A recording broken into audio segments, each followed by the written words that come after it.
மூன்றாவது எங்கள் ஊரோட ஃபேமஸான விஷயம் அதுதான் உலகத்திலே மிகப்பெரிய இரண்டாவது சதுப்பு நில காடுன்னு சொல்லப்படுற மேங்க்ரோவ் ஃபாரஸ்ட்டுங்கிற பிச்சாவரம் சுற்றுலாத்தலம் இங்கே தான் இருக்குது.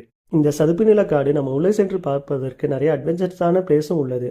அது மட்டும் இல்லாமல் நிறைய கடல்வாழ் உயிரினங்களுக்கு வாழ்வாதாரமான இடமாக திகழப்படுகிறது. இது மட்டும் இல்லைங்க, இங்கே நிறைய சினிமா ஷூட்டிங்கும் நடந்திருக்கு. ஆமாங்க, ஆக்டர் கமல் சார் நடித்த தசாவதாரம் படத்தில் கல்லை மற்றும் கண்டால் சாங் இங்கே தான் ஷூட் பண்ணியிருக்காங்க. அது மட்டும் இல்லை, ஆக்டர் விஷால் சாரும் நடித்த துப்பறிவாளன் படத்தில் கிளைமேக்ஸ் ஃபைட் சீனும் இங்கே தான் எடுத்திருக்காங்க. அவ்வளோ ஃபேமஸான பிளேஸ் தான் இந்த மேங்க்ரோவ் ஃபாரஸ்ட்னு சொல்லப்படுற பிச்சாவரம் சுற்றுலாத்தலம். நாலாவது எங்கள் ஊரோட ஃபேமஸான விஷயம், இதை சொன்னால் நம்ப மாட்டீங்க, ஆனால் நான் உண்மையாக தான் சொல்கிறேன். பொதுவாகவே தமிழ்நாட்டு பெண்கள் தான் அழகுன்னு சொல்லுவோம். ஸோ அப்படிப்பட்ட அழகான பெண்கள் அதிகமாக இருக்கிற ஊர் எங்கள் ஊர் தாங்க. ஸோ பொண்ணுங்க மட்டும் இல்லை, எங்கள் ஊரில் இருக்கிறவங்க எல்லாருமே அழகானவங்க, அன்பானவங்க. ஸோ இவ்வளோ அழகான ஃபேமஸான விஷயங்கள் இருக்கிற எங்கள் ஊரை உங்களுக்கு டைம் கிடைக்கும்போது ஒரு டைம் ஆச்சும் விசிட் பண்ணி நான் சொன்ன பிளேஸுக்கெலாம் போய் பார்த்து என்ஜாய் பண்ணுங்கள். Okay friends.